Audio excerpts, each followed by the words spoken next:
country? A windmill! No laugh about it. I remember quite well, and I was just a little tyke when we moved out near Running Water Draw. Oh, now that's a funny name for it, you know, because Running Water Draw never had no water in it. Except wasn't a great while when it rained. Well, then it'd flood all over the place. The funny thing about a windmill block is that there aren't any circles in it. The circle is a lot harder to cut and sew than those straight edge pieces. One time I made a resin plate that liked to never circle. I had the center edges about a 1/16 of an inch off. And I watched my papa build a wooden windmill when I was little, and he had the same problem. Our daddy decided to dig his well right down in the middle of the draw. Well, he figured that the water wouldn't be so hard to get to down there. Well, up on high ground, he couldn't have dug it by himself. Well, the water was there, but what he didn't figure on was that the sand down there was kindly like quicksand and kept seeping back into the well. Well, even now, I don't know if I'm more afraid of quicksand or scorpions. The wind would pump the water into a big wooden barrel down on the ground. It was always covered with this green mossy stuff. I'll never forget the way it smelled or what my face looked like in the water.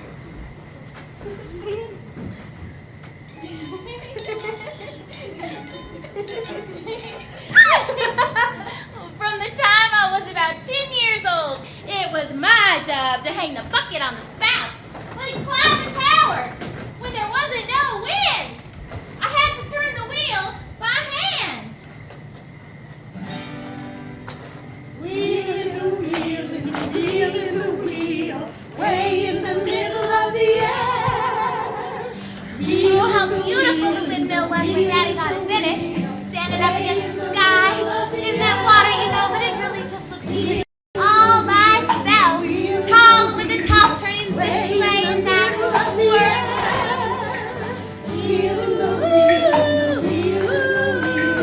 Daddy's hands cut a circle, they cut a circle in the sky.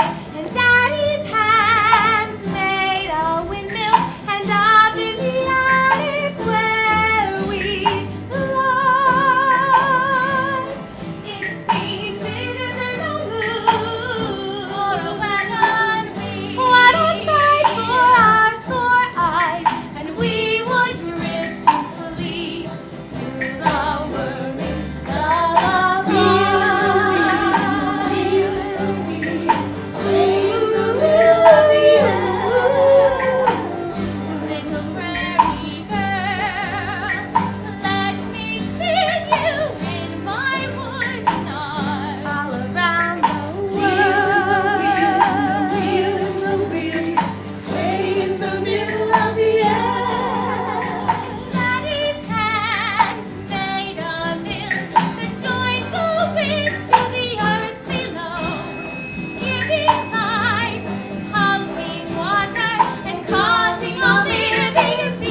in this country.